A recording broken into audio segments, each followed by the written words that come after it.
genealogical approach that examines the co-construction of language and race as part of the production and continued reproduction of European colonial logics in the present. And so just to give you a sense of what a genealogical stance is, and I'm building on Foucault and a range of other scholars here to think through genealogical stance.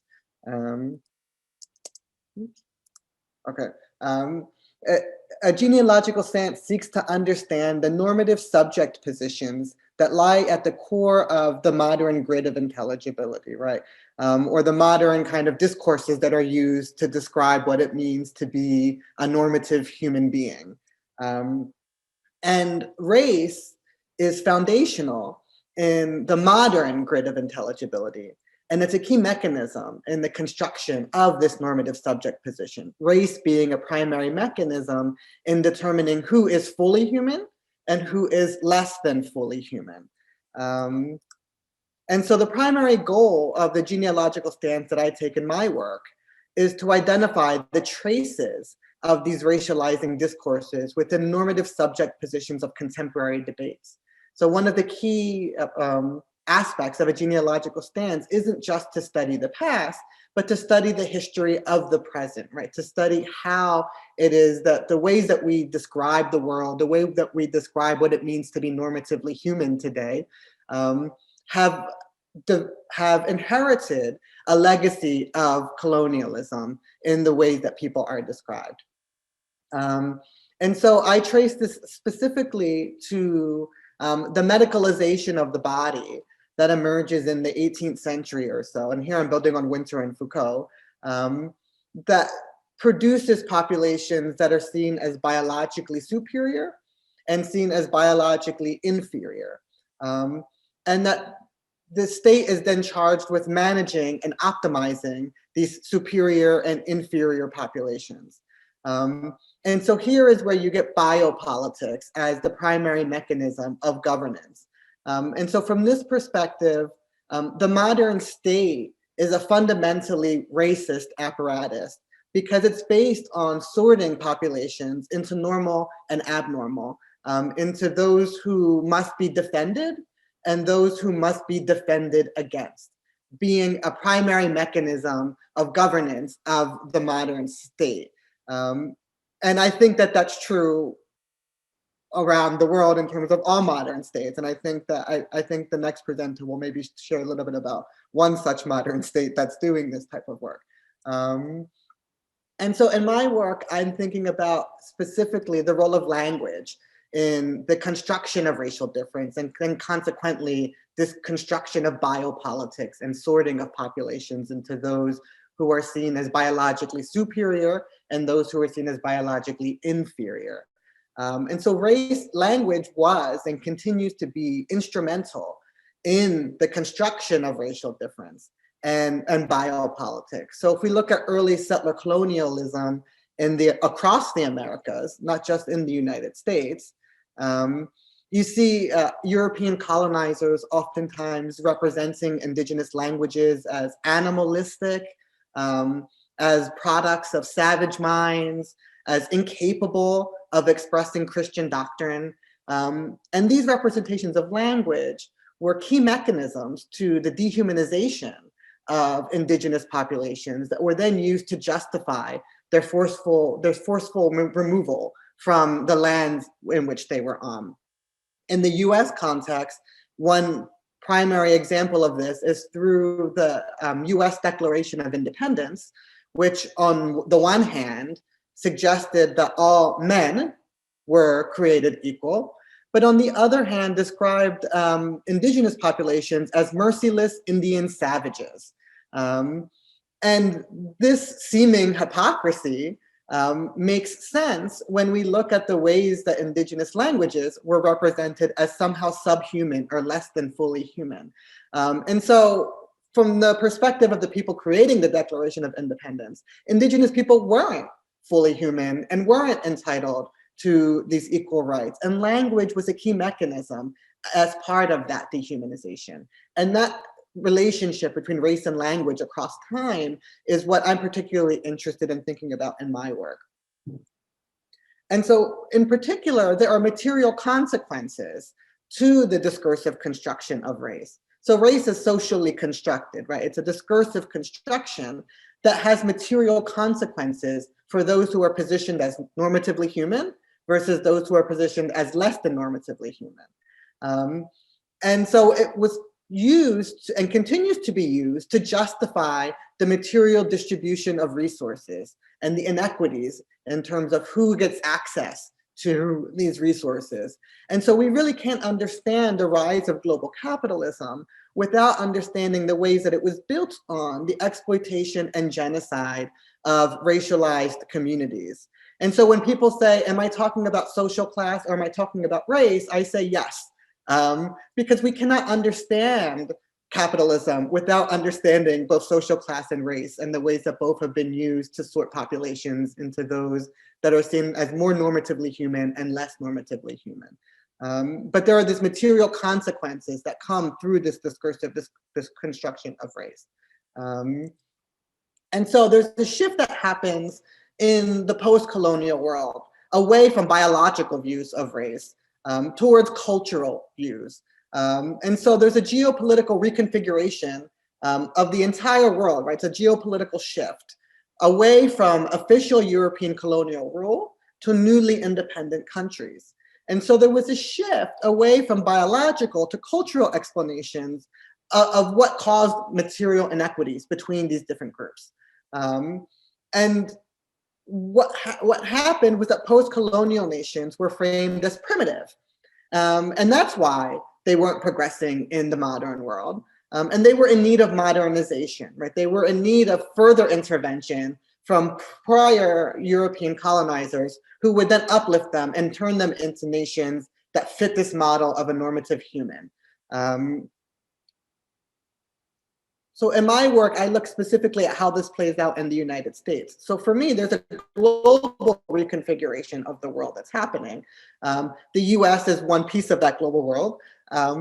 And in the US context, the way that this gets taken up is through this discourse of the culture of poverty, which very much maps onto post-colonial kind of discourses of modernizing post-colonial nations. The basic idea behind the culture of poverty is that multiple generations of poverty have led to cultural pathologies that prevented racialized communities from escaping poverty. And so there was nothing biologically inferior to these communities, but that because of a legacy of racism and a legacy of poverty, they've inherited particular cultural and linguistic deficiencies that prevent their social mobility. And that these cultural and linguistic deficiencies need to be fixed in order for them to be able to have social mobility. This concept was originally proposed by an anthropologist named Oscar Lewis in a 1959 study in Mexico. And then it was exported to the United States and taken up in the War on Poverty as part of the Johnson presidency. One of the key reports that took up the culture of poverty and institutionalized it into the government practice is the Moynihan Report. The Moynihan Report, published in 1965, essentially argued that the matriarchal structure of Black families and the absence of Black fathers was part of a broader culture of pathology that was the primary culprit in the high poverty rates within the Black community. And so this is the ideological foundation for the war on poverty in the United States. This idea that Black communities were fundamentally broken and needed to be fixed in order for them to be able to experience social mobility. But because I'm interested in looking at language, I'm interested in the racial linguistic foundations of this culture of poverty. As with settler colonialism, when the racialization processes of the culture of poverty are occurring, language ideologies are a fundamental part of that racialization. And in the context of the US and other parts of the world at this point too, including the UK, verbal deprivation theory was proposed as the linguistic aspect of this culture of poverty. And the basic idea was that the low-income racialized children lacked appropriate verbal stimulation at home and needed intensive remediation at school to build a strong linguistic foundation. This gets taken up in the United States through this teaching method that became popular in preschools that was informed by the verbal deprivation hypothesis, which primarily targeted Black students and primarily focused on fixing their supposed linguistic deficiencies, their verbal deprivation, and the early childhood level. Now, similar discourses are being used to describe racialized bilingual students in the US. In this 1960s, primarily, we're talking about Mexican Americans and Puerto Ricans. And we can see some of the conferences that were occurring on bilingualism in the 1960s to give you a sense of how verbal deprivation theory gets taken up in conceptualizations of racialized bilingualism. So the National Education Association, which is one of the national teacher unions of the United States, described Mexican American students as speaking a language which is neither Spanish nor English, but a mixture of the two, a kind of linguistic hybrid. So you can see elements of verbal deprivation here, although there's also anxieties around language mixing that is prominent in representations of bilingualism at this time and today. And then the Texas Conference for the Mexican American, we have this idea that the native ability of a child cannot develop normally without adequate opportunity, and the severely disadvantaged home cannot offer that opportunity. And so within the context of this time period, the grid of intelligibility assumes native speaker status as a necessity for being a normative human. Putting aside critiques of the idea of a native speaker, what this is essentially saying is that Mexican American students don't fit that ideal of a normative human because they don't have native ability in any language because of the verbal deprivations of their home. And so this gets taken up in the Bilingual Education Act, which is an act passed in 1968 as part of the War on Poverty that provides federal funding and support for bilingual education for the first time in the United States. Now, it's oftentimes celebrated as a major accomplishment, which in many ways it was, but it also inherits all of this ideological baggage of the culture of poverty and verbal deprivation theory that continues to impact bilingual education in the United States, and I think in other parts of the world today. In particular, taken up the Moynihan Report that was a fundamentally anti-Black report and applying it to racialized Latinidad in the United States, the argument becomes that the unique colonial history of Mexican Americans and Puerto Ricans in relation to the US was seen as creating specific cultural and linguistic deficiencies. And so while the Bilingual Education Act was theoretically funding any language other than English, the idea that congressional debates and mainstream discourses of the time were suggesting was that Mexican Americans and Puerto Ricans were uniquely well suited for bilingual education because they had unique deficiencies because of the legacy of poverty and racism that have impacted their communities. So there is a kind of disingenuous ideological move that happens in the 1960s, where now that racism is seen as a reality, as something that actually exists in the United States because of the advocacy work of the civil rights movement, the discourse shifts towards, okay, fine, racism exists, but the consequences of racism is not benefits towards white people, right? The consequence of racism is deficiencies in racialized communities. And that the solution then isn't to develop some type of reparations, but to fix the deficiencies of racialized communities, right? And you can see this in the Bilingual Education Act through, this is a quote from one of the congressional debates in support of the Bilingual Education Act by an educational psychologist whose work was very much informed by the verbal deprivation theory, where he argued that most of the children suffer from social and culturally produced deficiencies. And so his argument was that to be effective, a bilingual instructional program must take these deficiencies into account, right? So what does this all mean? What are the political claims that are made possible through the Bilingual Education Act? And consequently, what gets precluded from a political possibility? So the political claims around material distribution of resources are rendered unintelligible, right? There's no discussion of reparations. There's no discussion of the multiple generations of racial oppression that have produced financial gains for white populations that were denied systematically to racialized communities. That's not part of the conversation anymore. It's not a political claim that's possible through the discourse of the culture of poverty.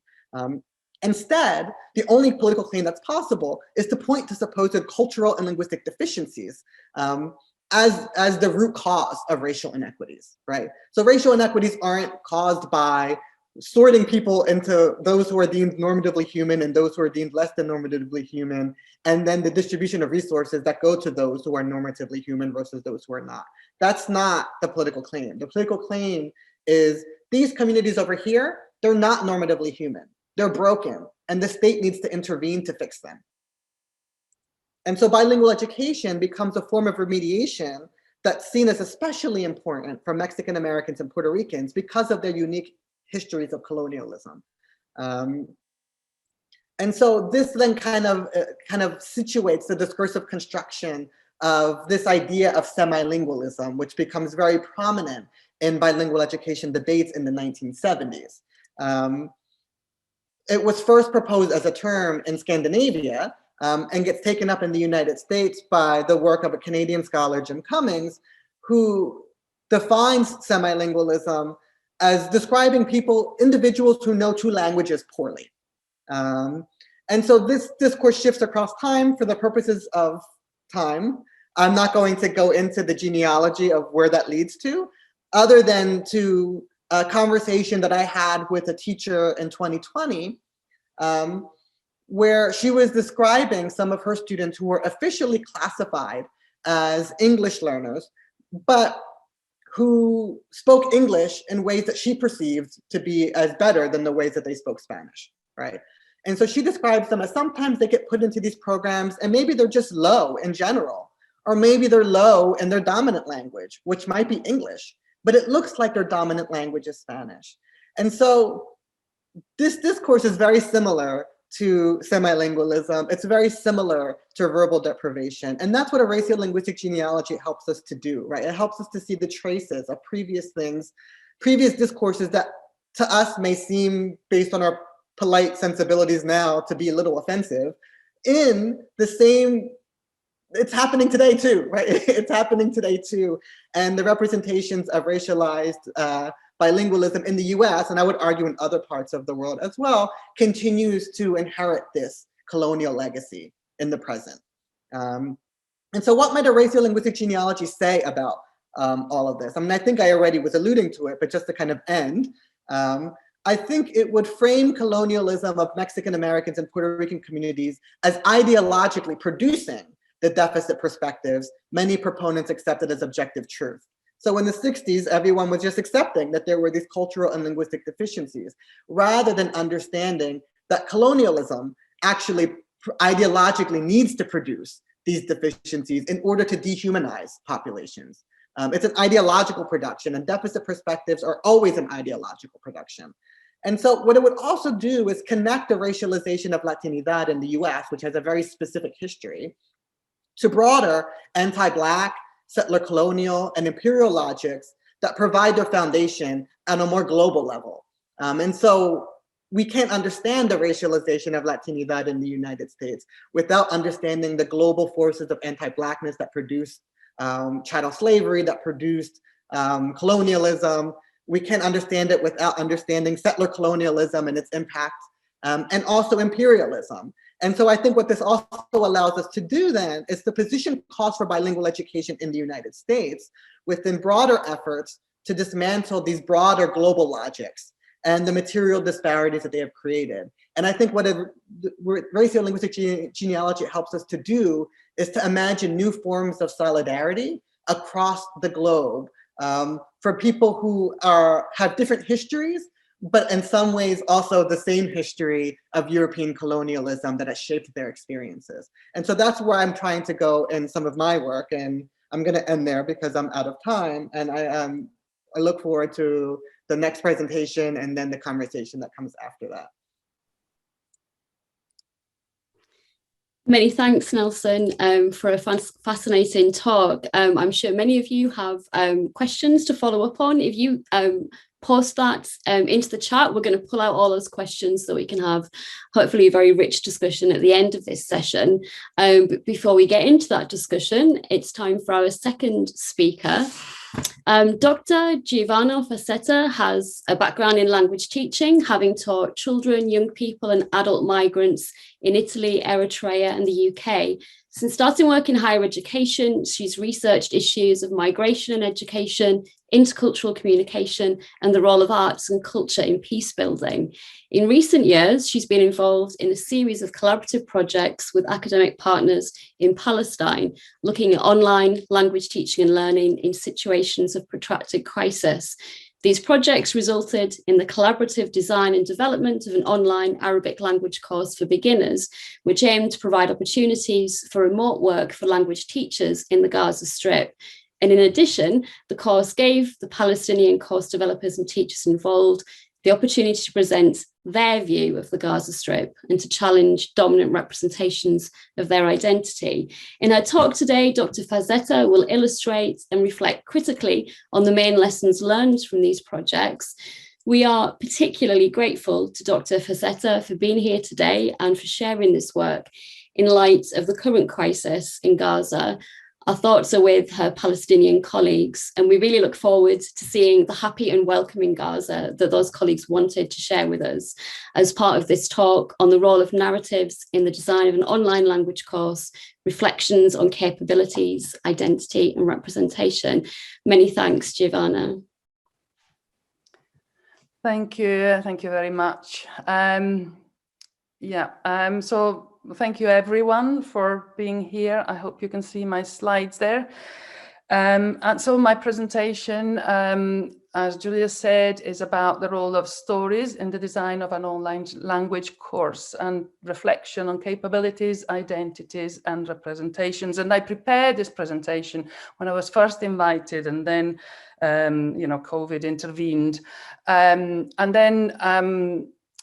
And it suddenly, when I was looking at it again, it felt all wrong and all weird. But I decided to go ahead with it and really do justice to the representation that the teachers that we work with wanted to put forward of the Gaza Strip, of their life in the Gaza Strip, of themselves as people living in this normal people living in very abnormal situation. This paper is also based on an article which I was writing at the time when I was first invited, and it's now being published in Language and Intercultural Communication. And just to say that the pictures, the photographs that you will see in this presentation were all taken by our colleagues in Gaza at the time when we were working together for the project, including this one, which elicited great conversations around Thistle in Scotland and Gaza, and this is our sea. So I will first give you a very quick overview of the Gaza context for those of you who might not know it or know it as well as only know it from what you hear in the news just now. Something around the collaboration and the output, which was this Arabic language course for beginners, and then about the role of stories and representations for resilience and of resilience and resistance.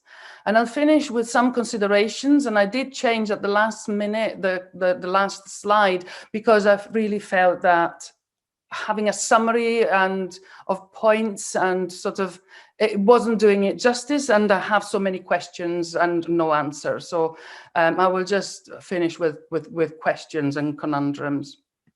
So for those of you who might not know it well, the Gaza Strip, which is all over the news at the moment, is part of the Palestinian territories together with the West Bank. And the Gaza Strip is a very small piece of land. It's 345 kilometers square and home to practically 2 million people. Now, if you're anything like me, square kilometers mean nothing to me. So I think a better idea of the size of the Gaza Strip is the fact that the length of the Gaza Strip, and by that I mean the bit that faces the Mediterranean, that is 40 40 kilometers, not miles, but kilometers. So that's about 32 miles. That's the length of the Gaza Strip, and the width is between 6 and 14 kilometers in width. So it's really, really tiny. It's just over halfway between Glasgow and Edinburgh. In length. So the Gaza Strip at the moment, as you well know, is experiencing bombing, and everything is really, really dreadful there. I'm in touch with my colleagues and collaborators there who are still fine, but obviously absolutely terrified. The Gaza Strip is fenced, and leaving the Gaza Strip is not an option. So the civilian population really can't even become a refugee. But even in normal time, and I've been talking about normal time doing my inverted commas every time, because there is no such thing as normal time in the Gaza Strip. But in relatively normal times, it's very difficult to live the Gaza Strip because of 14 years blockade, which has stopped the people from Gaza to move from the Strip. Stopped almost completely. It is still possible, but it's very difficult and extremely costly. And it has also stopped the transiting into the Gaza Strip of goods, so the economy is collapsing. And you have a list there of all the ills of the Gaza Strip, which were listed by the 2020 UN General Assembly report. And there's many, many ills, and to that you need to now add COVID, and now you need to add the bombings that are ongoing. So it is a place that is really experiencing crisis, a protracted crisis, been going on for now, well over a decade, and the project that I was involved in leading was a project that really started from these considerations, and started from, as well as from these considerations, it started from already an established connection between ourselves at the University of Glasgow and our colleagues in the Islamic University of Gaza, which has been ongoing for a long time. So there was this funding available, and I went to my COI and I said, in Gaza, and I said, there's this funding available, what might we do with it? What could it be useful? And so we started from the fact that there is high unemployment rates, unemployment rates hovers around 50%, and it's higher for graduates. So that was the first challenge. And the second challenge was the forced immobility that the blockade puts on people, and the fact that people can't move to find better opportunities elsewhere. So we had these two challenges, but we also had opportunities. And the first opportunity was the fact that the Arabic language is a resource, and I'm there again with inverted commas, that they have and cannot be controlled, cannot be stopped, cannot be precluded from them. And therefore that could be something that they had to offer to the rest of the world. So that was the first consideration. And the second consideration was the fact that because of the protracted situation of blockade that has been imposed on them, people in Gaza have developed a really good internet infrastructure, because virtual mobility is for many the only type of mobility that they can experience. And so working online, collaborating online really has been the norm in Gaza for many years. I started working with colleagues in the Gaza Strip in 2014 when I joined the University of Glasgow as a research associate. And then we were already collaborating online. And so we are really building on a long experience that they have working in the way that we are working now, and that we can look forward to not working like this anymore in the future, but it's not the case for our colleagues in the Gaza Strip. And so I'm really in debt for the success of our project to my COI, Dr. Nazmi Al-Masri, who is a senior lecturer at the Islamic University of Gaza, and at the time was also leading the Arabic Center based at the Islamic University of Gaza, and also to Alison Phipps, who was a co-I in the project, and Dr. Maria Grazia Imperiale, whose PhD was actually for this project. The project was funded by the AHRC under the GCRF scheme. And the idea was to really identify sustainable solutions to some of the challenges that people were experiencing in the Gaza Strip. And so from this, the Online Palestinian Arabic Course Project, OPAC for short, was born. It wasn't their actual name, but that's the name that stuck. And our aim was to increase employability for Gaza's language teachers, to lessen their sense of isolation through them being able to engage with learners in other parts of the world, and also to work together to offer academic hospitality to our colleagues in the Gaza Strip, to really work together, to have discussions around what the course might look like, to publish together, to really do the things that we take for granted. And the idea of the project was to develop this beginner's language course of Arabic, and an Arabic course really grounded in Palestinian life and culture. Although, for those of you who know anything about Arabic, it was teaching the standard Arabic, and that was a choice that our colleagues made.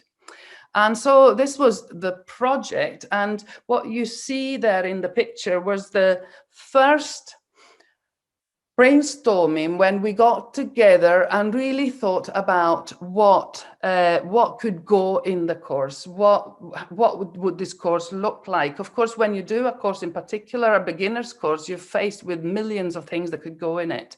So to ground us, to help us think, we looked at 3 of Martha Nussbaum's 10 central capabilities, for them to function as a thinking tool, as an anchor. And the first capability that we looked at is the capability of emotion, which was in green in the mind map there. And that is the capability of being able to love, to grieve, to experience longing, gratitude, and justified anger. The next one was the capability of affiliation, which is the capability of being able to live with and towards others, to recognize and show concern for other human beings, to engage in various forms of social interaction, and to imagine the situation of another. And the third one was the capability of senses, imagination, and thought, which is being able to use the senses to imagine, think, and reason, being able to use imagination and thought in connection with experiencing and producing works and events of one's own choice. And really using these 3 capabilities as the thinking around, the framework for thinking around and playing around with ideas, helped us ensure that the course content left space for the teachers and the future students to really express and exchange emotions, affect, and experiences. So the result after first 1 year and then another 8 months of extra funding was the Online Arabic from Palestine language course. And we had so much material that it had to be divided into 2 courses, a beginner A and a beginner B. And the course sits now at the Islamic University of Gaza in the Arabic Center and can be taken by people who pay a fee, and the fee goes towards paying the teachers and the infrastructure. So the course is altogether, the 2 levels, are 24 lessons for beginner learners that are taught on a one-to-one basis over the internet. It was Skype, now it's Zoom, or it was Zoom.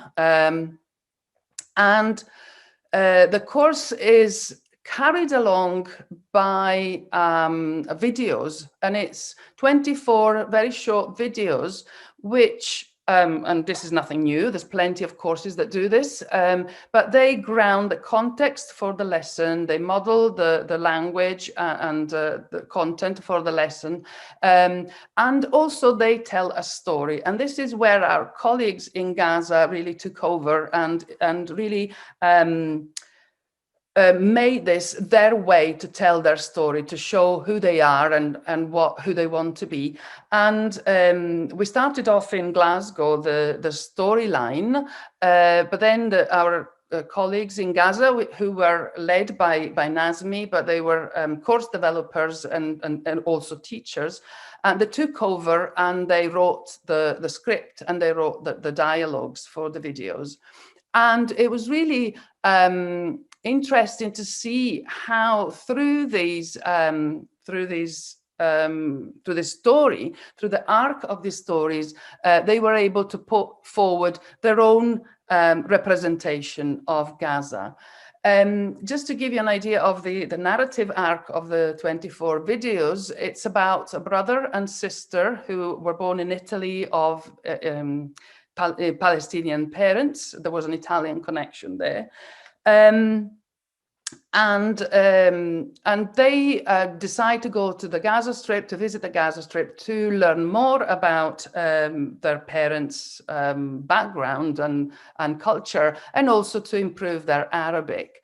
And so during the 24 videos, we meet first the brother and sister we see them as they meet their teacher on Zoom, well, on Skype at the time, and they so arrange the visit, and then we see them arriving in Gaza, and they will, go around, visit the university's library, the cafes, markets, and so on. And it goes until the two brother and sister in the last video leave the Gaza Strip to go to elsewhere in Palestine. The teacher has to tell them that he would love to go with them, but he can't because of the blockade. He cannot travel freely. So this was the story and the visuals that allowed our colleagues to really take over from us, and also sometimes really challenge us to give their own representation of who they are and what life in the Gaza Strip is.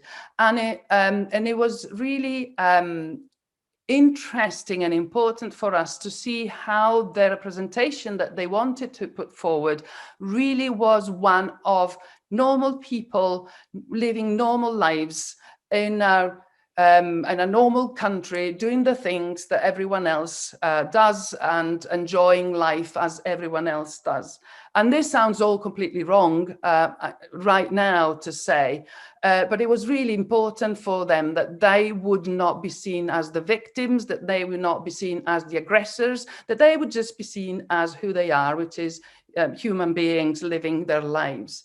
And it was a way for them to really practice Sumud, which it's a Palestinian word, which is, I think they tell me, not really translatable, because sometimes it's translated as resilience, but it's a individual resilience in its collective form. And so it is the social and cultural manifestation of resilience, and has very strong connection to the land that they have been becoming refugees from, and also to the products of the land, the olive oil, the bread, and also has very strong links to faith and spirituality. And as Marie et al. Say, for Palestinian youth, resilience is embedded in their capacity to conduct their lives as normally as they can in the face of a challenging context and lack of infrastructure and resources. And this was really what was put forward by our colleagues, who really made an effort and a reasoned and discussed decision to portray life in Gaza as normal as everywhere else. And so really all the images that you see here and all the videos really were not engaging with destruction, that were not engaging with difficulties and problems, but with positive and joyful things. And as I say, this is a bit hard for me to tell at this time because of the situation there, and my colleagues thankfully are still all okay at the moment. And this here, which I hope will play, is one of the videos, just to give you an idea. So it's one of the videos from the lessons. I think it's about lesson 5 or 6. And it's just, it's very short, so I think I can spare the time. And it shows you what the videos look like. But in this particular video, the brother and sister are with their teacher, and they go to the house of Sumud in Gaza, which has all the Palestinian artifacts and for sale, I think, actually. And I've never been to the Gaza Strip because of the restrictions in entering it. So in this video, you can see the brother and sister, but they are our colleagues. So our colleagues were course developers. They then become screenwriters and script writers. They then, they're teachers of Arabic online. And here they also are actors, and they had a great time and quite a laugh to doing these things.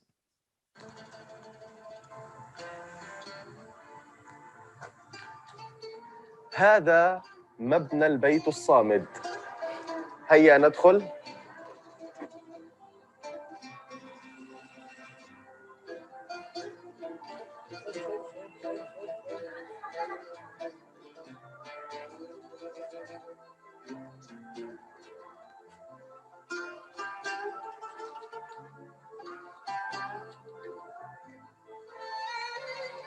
ما هذا؟ هذا مفتاح العودة إلى فلسطين.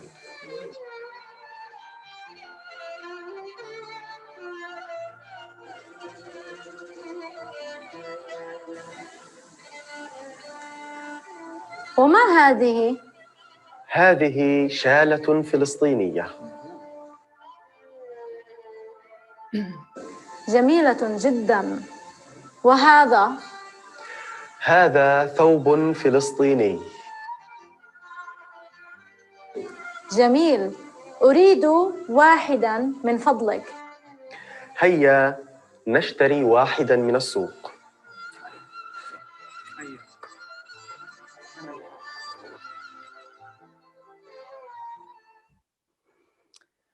So as you can see there, they go to the house of Sumud. They have, so they look around, see all the Palestinian embroidery, and also the key, which is the key of return, which is a very important symbol in Palestine, the key to the house that people had to leave during the 1948 Nakba, or as it's called, the catastrophe in Palestine.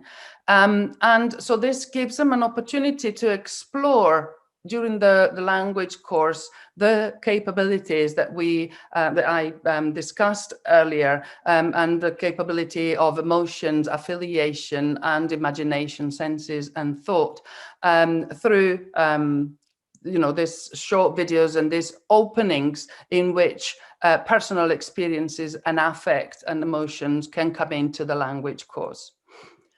And so, as I said, I had a final list of bullet points to take away, but I really felt that was wrong, and I felt that I had more questions than I have answers. And some of the considerations were actually all the way through, and it's and are really considerations that we've had all the time, and one is actually specific to this point in time. The first consideration is just a generic recognition, really, that the narratives are always from a perspective. And so they are the images that we want to project of our personal and social histories and memories. And so the video storylines tell a particular story of Palestinianness, that of a team who are based at the Islamic University of Gaza, who have a specific set of cultural and socio-spiritual and religious identity. So that's the first point. This is the representation that they put forward, and we're not claiming that that's everyone's representation all over Gaza or all over Palestine. The other one is a question about the extent to which the way in which we were working which was this online working before everyone was doing it, to what extent was it actually normalizing the siege, normalizing the blockade and the fact that they couldn't travel? And that was really sat uncomfortably. It was better than nothing, but still far from the ideal situation in which people are free to travel and people in Gaza are free to travel and like everyone else. So that also something that we have to left open. The other question is around the capabilities, and can we pick and choose capabilities? And I guess Martha Nussbaum would probably have a very resounding no there, because it's quite clear that capabilities are a package and we cannot have some and not others. And there was always this serious imbalance, you know, with the team working together. We worked really collaboratively. We were, you know, in touch constantly, but the way in which we could live our lives and the way in which our partners in Gaza could live their lives was always so different. And so again, this is not a question that has an answer, but it's the extent to which you know, you can really be on an equal footing when your material conditions and also emotional conditions at this particular time are so different. And finally, and I think this is really something that I added at the last minute, because I'm talking about narratives and the importance and power of narratives, and for our colleagues to put them forward, but also how fragile they can be and how suddenly a narrative was just turned on its head. So and this is true of the narratives in the videos that you see there, but it's also true of this presentation and the narrative of this presentation, which I felt suddenly quite alien. It felt really, it made sense, and it suddenly wasn't making as much sense anymore. And again, you know, this is not something that that requires an answer. And I think, and I've added here a quote which I particularly like, and then I'll stop, by Ursula Le Guin, who wrote fiction, science fiction, where she says to learn which questions are unanswerable and not to answer them. This skill is most needful in times of stress and darkness. And so I'll leave you with this, which is a book that we published on, I co-edited with Alison and Nazmi, and it was published last year by Multilingual Matters, all about doing this type of online work with the Gaza Strip. Thank you. That's me. Many thanks, Giovanna. Thanks for the inspiring talk, and also for sharing this material with us. I can see from the chat that people found this not just inspiring, but moving as well. So we're really grateful to you. We're grateful to you and Nelson also for keeping really well to time as we move into a break that we're going to have. We're going to resume at 3:05. During that time, you can continue to pose comments and questions for our speakers. I will post a link in the chat to our Padlet, which currently has all of the questions that you've been asking. I think you can add directly to it, but also you can look at the other questions, and I think you can click on the little heart and indicate that this is also a question that you would like us to pose. So I'm going to leave it there. I'll post the link in the chat, and during the break we can continue to interact over the chat and Padlets, and we'll return at 3:05 for our discussants before we get into the final discussion section. Thank you once again to our speakers, Nelson and Giovanna. Thank you. Hello and welcome back, everyone. So this is the point at which we ask you, if at all possible, to turn on your cameras. It would be really lovely to see as many of you as possible. Remember that you can always switch to the speaker view, especially if you need to see our sign language interpreters. So Thank you again, Nelson and Giovanna, for your very, very thought-provoking talks. We will come back to them because there are, as you probably have seen, lots and lots of questions and comments. But at this point, I would like to invite our three discussants. So in this order, Daniel Fobi, Kate Spowage, and Rumana Hossain, our Leeds colleagues, will share with us their narratives across different aspects of the role of language in society and education. So without further ado, I will hand over to Danny now to share his own perspective. Danny, over to you. Hi, everyone. I'll be presenting on the role of interpreting in the inclusion of deaf students in tertiary education. This was my PhD that I defended not long ago. And I did it in the context where I had my undergraduate degree with a deaf colleague in the same classroom who learned through sign language interpreters. So in the context where we say that is inclusion, because we had deaf students learning in the same classrooms using interpreters. And in the same context where I later on was recruited as a sign language interpreter and eventually became the coordinator of interpreters. And also later on became teacher of the deaf within the same context, the university context. And it became obvious that various people were expressing concerns about the underachievement of deaf students when compared with their hearing colleagues. There were also several concerns about the proficiencies of interpreters who interpreted for deaf students within this context. And I felt that when we have various actors, lecturers coming together to interact with deaf students through their interpreters, if there were issues coming up, then it was good that at least we analyze from the various perspectives what the issues are, than to start blaming some of them for something which was not right. So back into the literature, I also realized that there was a theoretical gap about the role of interpreting in the inclusion of deaf students. So in this study, I was particularly interested in examining the role of interpreters in mediating interactions between lecturers and deaf students within tertiary classrooms.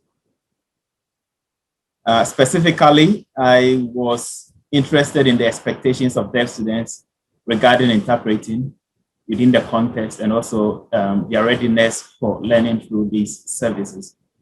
I was also particularly interested in the understanding that lecturers, deaf students, and the various actors have regarding inclusion in this context. And since interpreting was central to this study, I was interested in the kind of demands or challenges that interpreters encounter when they work within this classroom context and the sort of strategies that they use to manage these challenges or demands, so to speak. And finally, I was interested in examining the nature of classroom interactions between lecturers, deaf students, and their interpreters within the inclusive classroom context. So what I did methodologically was that I surveyed the views of deaf students across the various tertiary institutions in Ghana to have an understanding of their expectations of interpreting within universities. I was also using the same survey to examine their readiness to learn through interpreters within the context.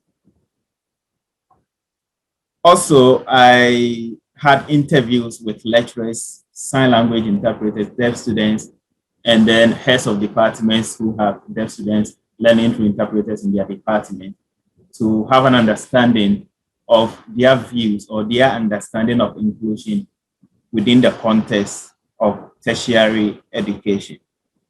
And I went on also to have videos of classroom interactions to examine the kind of or the nature of interaction that was existing between deaf students, lecturers, and interpreters. And that gave me the opportunity to run a multimodal analysis of the communicative strategies that was used and the sort of collaboration that was existing between the participants within the classroom. It came up that regarding inclusion and the understanding that people have regarding deaf students within this context, it was fairly good because mostly the participants were expressing their views of inclusion with respect to their expectations of each other. So you have lecturers expressing their expectations of themselves, expectations of interpreters, expectations of deaf students within the context, and obviously their expectations of the university to support inclusion. So that was one way they expressed their understanding of inclusion. And the other way that they did was also to talk about their practices. So you have people expressing their practices to tell how they think inclusion should be and how they have been practicing inclusion within the context.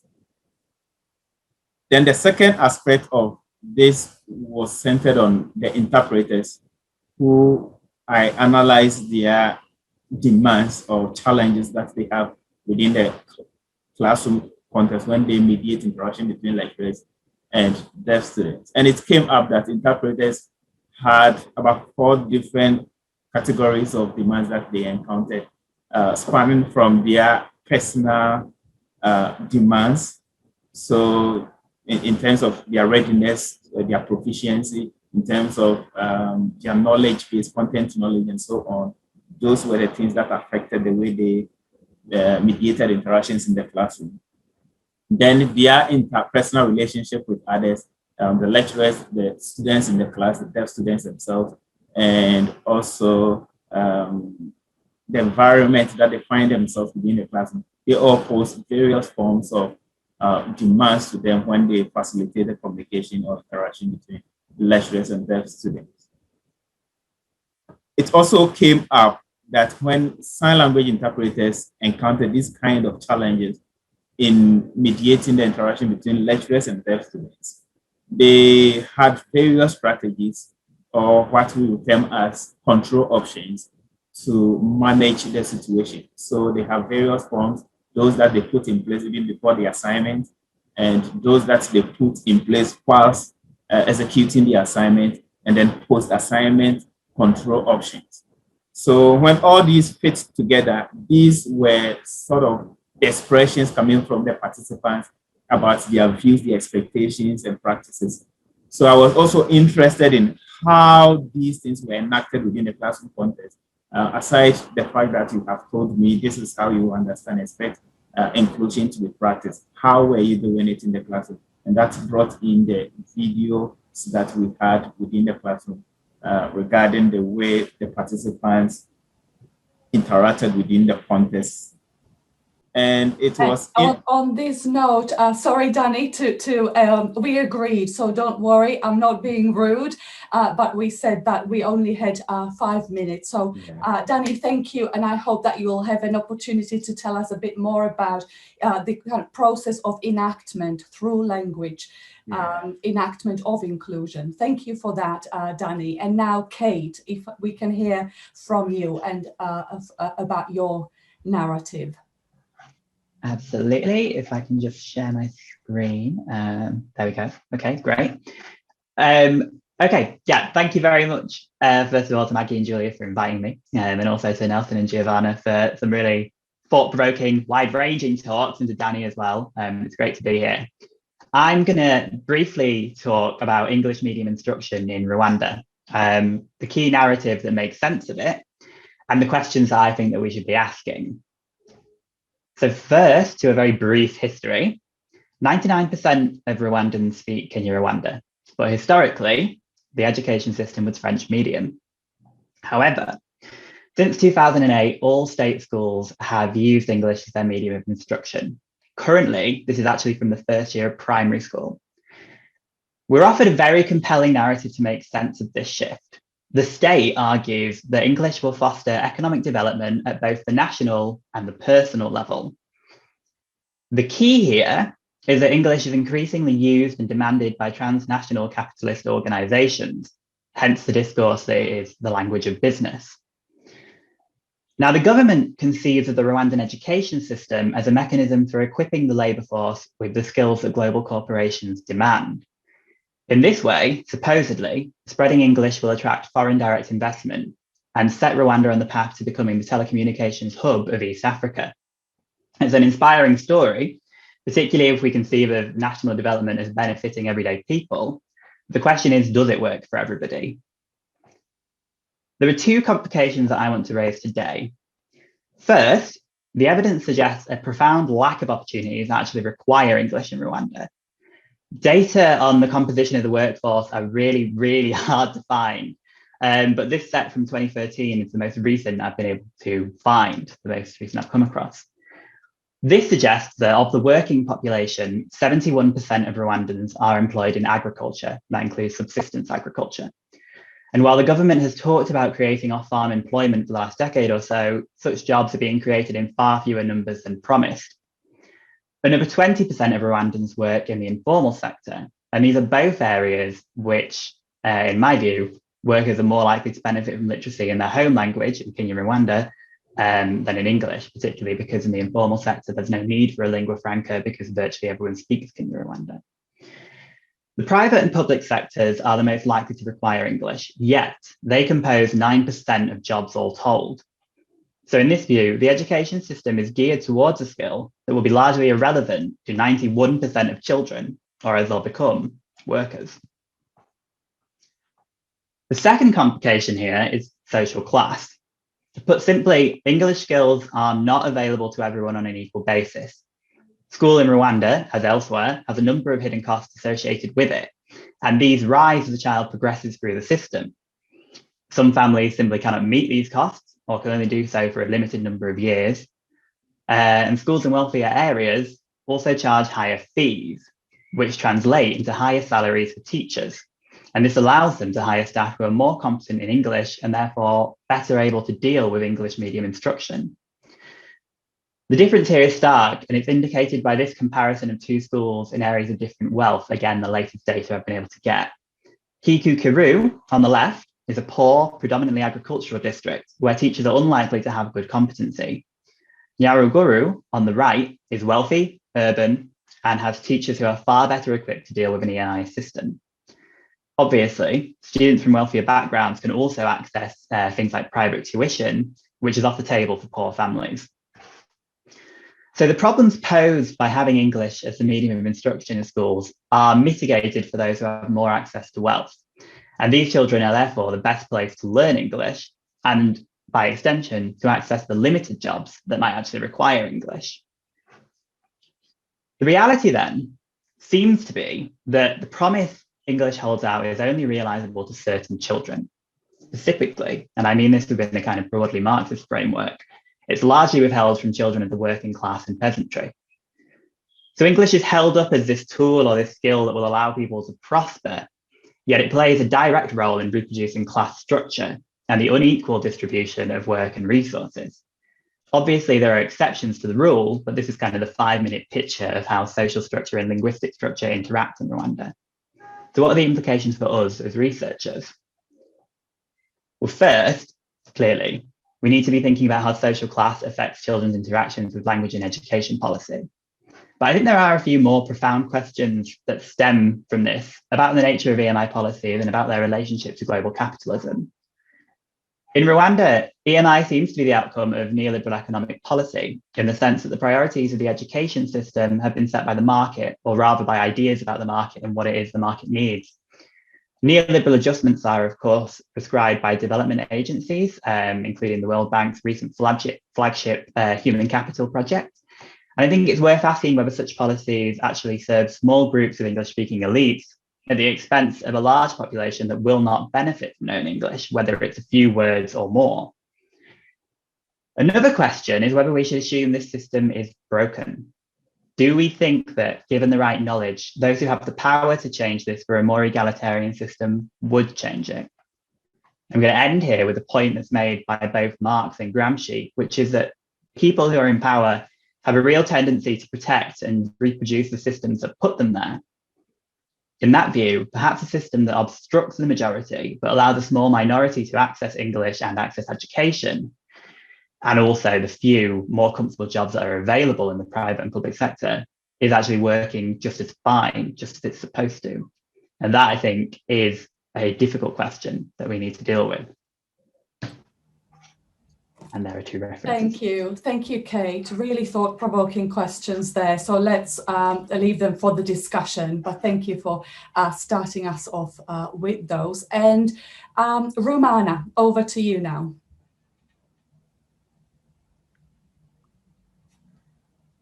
Hello, everyone. Thank you very much, Maggie, for the introduction. And after such very fascinating talks, I'll be talking about a bit of a separate section of people, I would say. But as you can see, oh, sorry, I'll just start sharing my screen.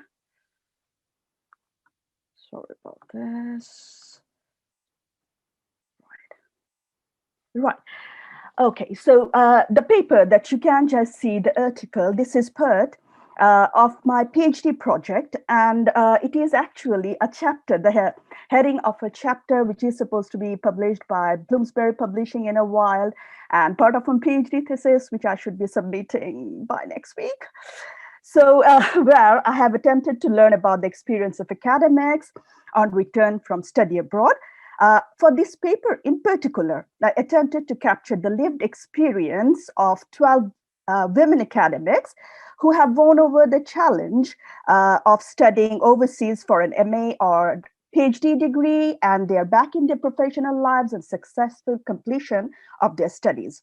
So the research question which I started with was that I used a phenomenological interview to ask this question: what common experience did these women academics have on return from study abroad? And in what ways were these academics challenged, and how did they build on their resilience? So all the participants of the study, they agreed that study abroad was indeed an enlightening and life-changing experience for them. However, findings showed that what could have been a time for celebration for them of their achievements, in reality, it turned out to be a struggle against odds and constant compromises. The conservative culture of the country, the religious prejudices, and the predefined social roles put these women at disadvantages, and they were torn between what to prioritize, whether to prioritize their career or their family. They spoke about their turmoil in taking the decision to study overseas and their hardships on adjusting their family and also themselves on return. I have used the concepts of neoliberalism and neoliberal feminism, and I have shown that the participants' expressions of their struggle, they were very much in line with the discursive register of a feminist subject who accepts full responsibility for her well-being and maintains a balanced work-family life. The participants seem to have embraced that they're really not at a disadvantage, as they could further their career as well as they could go to study abroad. Notwithstanding the struggles that they have been through, they have internalized the neoliberal belief that their success or failure depended on their individual selves and their positivity, resilience, and their adaptability to situations. They have disclosed their struggles to me, but also acknowledge at the same time that they never attempted to raise their voice against such discrepancies. In the chapter, there are two stories of participants, Sophie and Maria, which shows that their academic identities developed an inherent connection to current neoliberal measures and the neoliberal values of production, consumption, and competition. The majority of the participant women academics of this study, they attempted to portray themselves as being positive people, despite facing countless difficulties ranging from coming back without awarding of their degrees and getting married immediately on return. None of the academic women wanted to portray themselves as victims. Neither did they wish to assert themselves as being disadvantaged or being treated unfairly due to society, religion, or any gender issues. Rather, the stories speak of exposure to the prevailing neoliberal ethos that Bangladeshi society has progressed, Men and women are playing in the same grounds, and they have greater options and more freedom to choose their trajectory than women of previous generations had. Thus, these neoliberal subjects, i.e. the participant women academics, without even realizing, have muted themselves regarding their struggles. As we have just heard from Flores, I have quoted him in my work, and he said that a neoliberal subject could be produced without an explicit acceptance of neoliberalism, and so have the women academics in my study. They have embraced these ideals, but without realizing that they are speaking the neoliberal way. So neoliberal discourses have basically closed down the space available for articulating any sense of unfairness or oppression in social relations, and mainstreamed these women's claim for equal rights and opportunities. I have argued in my writing, in my piece, that if these highly educated women accept this position of being the lesser halves, then ensuring the gender equality and inclusion in academia. And these are issues which have been highlighted in the, this is one thing, which is the 17th Sustainable Development Goal set by the United Nations. This would be a far cry. It would be quite difficult to achieve, and for which we need to keep the conversation going. It's not, change doesn't happen in one day. We need to keep the conversation going. Thank you very much. On which note, we will keep this conversation going. Thank you, Rumana, and thank you all discussants for helping us to broaden the range of different narratives across race, gender, class, disability, religion, helping us to engage with some important questions. So now I will open the floor for a discussion, and I believe we have quite a number of questions that we would like to put forward to our speakers.